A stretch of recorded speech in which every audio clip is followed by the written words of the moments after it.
With us being in the longest government shutdown in the history of the United States, these times really bring the awareness that rough times are truly ahead.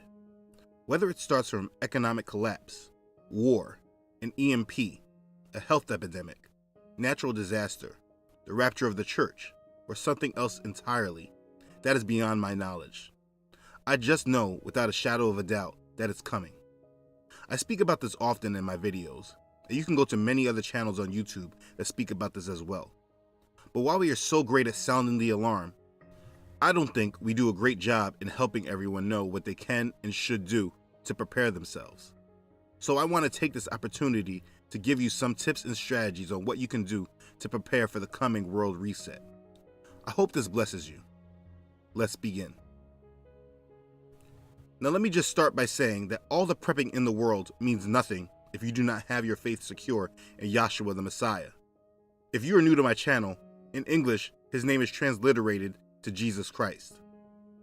If you are not a born-again believer and have not surrendered to the will of Elohim, God, then you are in store for problems, no matter how much you have prepared. The only true solution to what's coming is belief in Yahshua, making sure you truly know him and he knows you, and making sure your faith in him is not lukewarm. My channel and website are dedicated to assisting you with the understanding of all this. He is the only answer, so you must make this your number one priority. You must be a believer in Yahshua. There is no prepping and preparing without him. If you are a believer, then you should have no fear. Just believe. If you are still on the fence with him, you should have fear. It's very simple. Stop being on the fence and commit your life to him. Now, while I'm very strong in my faith and belief in him, I also believe in being prepared for anything. So there are things that should be done. I know we all have lives that we are living, and it sometimes can be very difficult to prepare for what's coming, while also keeping your head above water today in the present. Because I understand this, I won't be giving you strategies that the everyday person cannot do. I'm the everyday person, so I will only tell you things that I do myself. So let's get this out the way. Prepping is not about saving money. Don't think about saving money for this situation. Your money will not save you. I repeat, your money will not save you. Whenever the major problems occur, regardless of what it is, the United States economy will collapse, and that includes with it the United States currency, the dollar. We are in too much debt, and the Fed has printed way too much money since the Great Recession in 2008. Your money will hyperinflate. What I mean by that is everything will cost drastically more. Imagine a loaf of bread, if you can find it, costing $30 or more. If you don't fully understand or believe this could happen, look into what is happening in Venezuela as we speak. In November of last year, 2018, Venezuela's annual inflation rate is 830,000%. The IMF projects that in 2019, that rate will be over 1,000,000%. I know, it sounds crazy. Their currency, which is called the Bolivar, is basically useless. Let me help you picture it. A chicken that would cost $2.22 in US dollars will cost 14.6 million bolivars. One roll of toilet paper, which would cost 40 cents in US currency, will be 2.6 million bolivars. This is a change that has happened over just 2 years since their economic collapse. In 2015, 15 US dollars would have gotten you 100 Venezuela bolivars. Now, 1 US dollar would give you 6.5 million bolivars. Their money has no buying power. Their currency is useless. Now, this is just a dry run of what will happen with the United States dollar. I've spoken about this in other videos that will be linked in the description of this video. I've also put them in a playlist for you so you can understand why I say all of this. But this is what will happen to the United States dollar, and it will affect every other currency in the world as well. So don't think that just because you're not in the United States, it will not affect you. You are incorrect. It will affect everyone. Some countries worse than others, that's all. The countries that have been moving away from the dollar will be better positioned to handle what's coming than all the other countries that are dependent upon it. But everyone on this earth will be affected. My point to you is that your money will not mean a thing. Saving for the storm in United States dollars will not mean anything. If your money is held in banks, you will never see it anyway. If the bank goes down, which a majority of them will, they will keep your money. I always use a saying that you should remember. If you don't hold it, you don't own it. If you want to understand more on your own, research bank runs and what happens in these type of situations. Anyways, saving money is not your answer. This should make many of you feel a little relieved. Because if you're like me, you're probably saying, good, because I don't have any money to save anyway. Now, if you do have money and assets, you should buy gold and silver. This is the only thing that will always have some type of value. Scripture tells us that in the end times, people will throw their gold in the streets. But if you have money, I would always own precious metals. Now, for people who question about Bitcoin and cryptocurrencies, yes, I do believe that this will be the currency of the future, and many people are placing their money in this now as their hedge against the dollar. I do believe that it is a good investment for people, but I do not recommend it for anyone watching this, and I will tell you why. I believe that Bitcoin and cryptocurrencies will be used in connection with the mark of the beast, the RFID chip that everyone in the world will be required to have. I do not want any of you to ever have that chip, so your survival should not depend upon using cryptocurrencies. Please watch my video about Bitcoin for more information. If you want to invest in things, the best things for you to invest in and have are things that can be bartered and traded. For example, toilet paper will be an extreme blessing for someone that did not properly prepare. And it may be that the toilet paper you saved may help fill another need you did not prepare for. My point is that supplies are always good to have, and they may end up being your currency in the future. Now let me explain the full situation. When this worldwide reset happens, everything changes. The old system goes away, and a new system is born from the ashes. This is why you always see the symbol of the phoenix. This is why they constantly place these words in movies. Everything they've built will fall! And from the ashes of their world, we'll build a better one! What I'm trying to explain is the same rules that you apply today won't necessarily carry over when the system collapses. And just because the system collapses doesn't mean that the Great Tribulation has started. I know many people aren't preparing because they feel when this all happens, they will be raptured before trouble really hits. This could be true, but it also could not be true. You should be prepared for anything. There is nothing worse than hearing your children are hungry and you could have done something to prepare for it, but you chose not to. Understand, this type of collapse will be bad and unpredictable because it will affect everyone.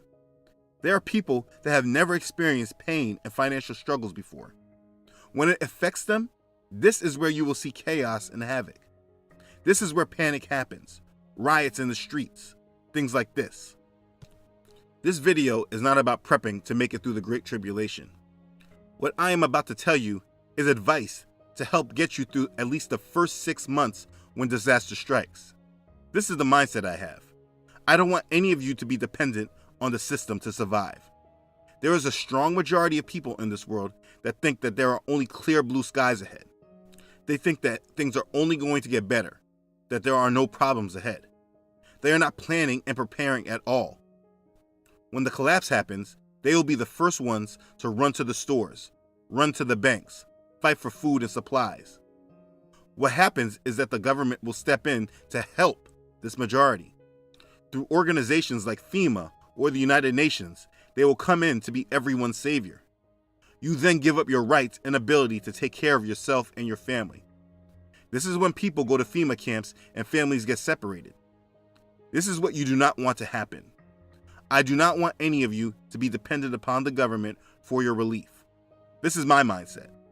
The safest place to be is in your homes and not to leave them. While everyone is running frantic and scared, trying to get supplies, trying to figure out what to do, you should be in your home, locking and securing things down. Things I would not worry about is your rent and your mortgage. When the collapse occurs, these things more than likely will not be major thoughts. And there would be too much crime for sheriffs to worry about evicting people out of their homes. Wherever you are during the collapse, you should stay. Don't follow the crowds. If you see people running one direction, run in a different one. Don't ever follow the crowd. This is how sheep get led to slaughter. So you want to be home and stay there. Now you also don't want everyone else knowing that you're there and that you have supplies, because people will rob you. So what do you need in your home? Let's cover the major needs. You need water. Lots and lots of water. For each person in your home, you should have at least 500 water bottles. That's 500 for each person. We go to Sam's Club and buy our water bottles. In Sam's, you can get a pack of 40 Zephyrhill bottles for about $5 each. You need at least 12 cases per person in your home. This will last you about 6 months if you use 3 bottles per day. So if you have a family of 4, you need 48 cases of water. You don't need to buy this all at once, obviously. Buy 2 at a time or piece it together. I mean, if you can buy it all at once, you should do so. But the point is, you need the water. Your body can go without food a lot longer than it can go without water. So make this a priority. Even if you don't have the full 12 cases per, the more you have, the better you will be. Water goes first in the stores when an emergency strikes. Ask anyone who has prepared for a hurricane or natural disaster. It does take up room, so be mindful of this and find a good place to store them. Water bottles do expire too, so we drink ours and then constantly replace the cases we use. Now, this is for drinking water, which is pretty much a no-brainer. But what many people don't think about is about the non-drinking water. You need drinking water and non-drinking water. You may need water to flush your toilets, or to bathe with, to brush your teeth. You don't want to use your good drinking water for this. I'll tell you what I do. I buy these 3-liter Zephyrhill jugs from Walmart. They are about $1 each, and I use them. After they're used, I refill every bottle with tap water and store the water away. And I mark the bottle, like pulling off its label, so I know that it's the non-drinking water. I just stash these away as well. This will help a great deal when water shuts down and you need to flush toilets and wash up. Again, they do take up space, so be strategic where you store them. And don't worry about expiration because you aren't drinking this water. But this strategy will come in handy, so make sure you apply it. Now that you have water, let's talk about food. This can be difficult because food is expensive and food expires. I'll tell you what I do on a budget. Understand that when all this happens, you are not looking to have 5-course dinners and extravagant meals. You are eating to survive. So to take care of this, particularly on a budget, I buy a lot of ramen noodle packs. At Sam's Club, you can buy a pack of 36 for like $4 or $5. I buy them every time I can. This will serve you well in emergencies. People also recommend buying canned tuna, chicken, and beef, but that stuff can be expensive. If you can afford it, you should buy it. But ramen noodle packs will do the same thing. I also buy Chef Boyardee cans that are around $1 each. Canned vegetables and canned beans you can buy for 50 cents at Walmart. Buy oatmeal. Quick 1-minute oatmeal. That will serve you well for breakfast and keep you full. I buy a large pack from Sam's Club for like $7. The art to this is to buy foods that have some shelf life and won't break the bank. I hear people buy actual meats that they keep in the freezer. This may help in the first few days or so, but this is not a long-term solution. When the power goes out, your food will spoil, and using a generator to keep the freezer on is a bad use of resources like gas. Buy large bags of sugar, flour, and rice as well. Buy pasta and canned or jarred sauce. That will go a long way. The thing about food is paying attention to when these foods will expire. So make sure you have a way of keeping track of this. There are a lot of apps that will allow you to track the expiration of your food. You don't have to break the bank to have food to feed your family. Now what you need to get is a butane stove and the butane fuel cartridges. They look like this. You can buy the stovetop for like $20, and the fuel cartridges come in packs of 4 for like $7 or $8, I believe. Your outdoor grill will only be good for a few days. Remember, you will not have any power, and everything in your fridge and freezer will spoil. Your electric stove will not work, and don't rely on that gas being there for your gas stoves. This little stovetop will allow you to make food every day. For 6 months, you would want at least 100 fuel cartridges. Also think about it. When power goes out and there's no more food and you're grilling outside, you're giving an invitation to your home for people to come and take your stuff. Now you have food and water. I know most people will tell you to get a generator, and maybe that might be important to you. I own a generator, but during these times, I don't think I would use mine. I don't want people to know I'm home and that I have power and supplies. It's not that you don't want to help people, but when you draw attention to your home, people will come and rob you. And also, you just don't have enough supplies to help everyone. You need to be very careful. So using things like generators, just so you can have lights or keep the fridge and freezer on, is not the best call, in my opinion. This is what the unprepared will do. You don't need power. You only need light to see. So buy yourself some kerosene lamps and kerosene bottles. Buy a lot of wicks, and this is what you will use at night. Buy some candles as well. You can never have enough of these things, and they are not expensive. You can buy the lamp for $5 at Walmart, and the kerosene for $4 a bottle. Buy a bottle every time you go to the store. They will add up quickly. Buy some wicks. It's like 5 for $1, I think. This will keep you with light, but will not draw too much attention to you. All your family should sleep in the same room and away from the window, or at least block your windows. Now, here are some miscellaneous things you want to have, but people sometimes forget about. Toilet paper. You can't have too much of this. Bleach. This will become useful for many different reasons. First aid kits. Buy the first aid kits, and then whatever comes in the kit, buy it all separately as well. Laundry detergent. Dishwashing soap. You don't need to buy the expensive stuff. Cheap will do. A manual can opener. You know how many people will buy canned goods and forget they only have an electric can opener? Don't be one of them. Bars of soap. You can't have enough of this. Toothpaste. Matches and lighters. Garbage bags. Tylenol. Flashlights and batteries. A weather radio.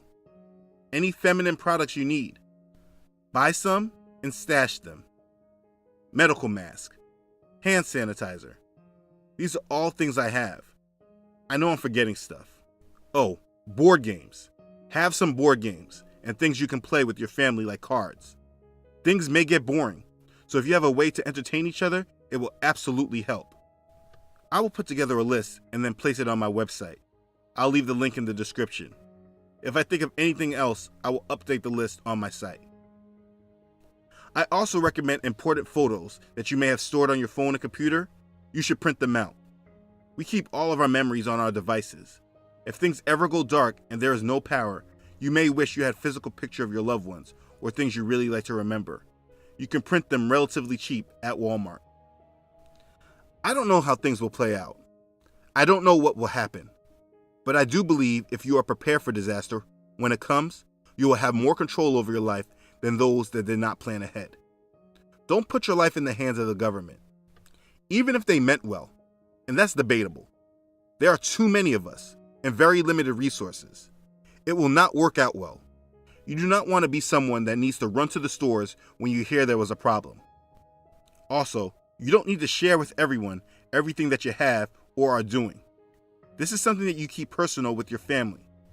Have conversations with your family on what to do in case everyone is away from home and disaster strikes. Have a plan. I know many people will say that you need a gun or firearm, and I get it. I did not forget to add this. I personally don't believe in guns, so I do not promote them. I do have knives and machetes, and I believe in those, but firearms I'm not an advocate for. But obviously, if you feel you want that type of protection, you should include that in your plan. Have a way to protect yourself and your family. People will be desperate, and there will be crime. I know this is a very heavy topic, and I in no way want to scare you, but this is the reality we all face. Many people choose to ignore the threats we face, and that may be what's right for them. But I think that that's a horrible decision. One day things are good, and the next day disaster strikes. And if you're not prepared, you can often place your lives in the hands of your enemy. One thing you must understand is that when this all happens, it's not by accident. It's a planned collapse, planned wars. They have a plan for everyone. So the reason why you need to be prepared is so that you're not a part of their plans initially. I do believe something is on the horizon. I just don't know when. I know we are all strapped for cash and money is scarce, but the things I've mentioned are not high-ticket items. It's just about a mindset change, maybe changing some priorities or what you spend your money on. I suggest you start now and buy things piece by piece. You will be surprised over time how much you have accumulated. I know many of us are on very tight budgets. Don't use that as an excuse. Do whatever you can. I don't know how much time we have, so my advice is to make this a priority now. Create a place in your home and start stashing. Now let me repeat, none of this will matter if you do not have faith in Yahshua HaMashiach. You must have a personal relationship with him and commit your life to Elohim's will. He is all that matters. If you are new to my channel, please watch my other videos and maybe they can help answer questions about him. Read your Bible every day. Seek him. Now, whatever happens, do not take any microchip. If they tell you you need this in order to be identified or in order to buy or sell, do not take it. I know this may be a very different type of video that you may be used to from me, but it was in my spirit to give some advice and tips. As things come to my head, I will update it on my site. I really hope this information helped you. Okay, thanks again for watching. If this information blessed you, please like it and share it with others. If you have not already done so, please make sure to subscribe to my channel. I upload every Friday. Don't forget to follow me on Facebook and Instagram. As always, I would like to thank all who donate to this ministry. Your donations truly help me deliver these messages. I'm very grateful and honored by your support. Okay, thanks again everyone for watching. I love you all.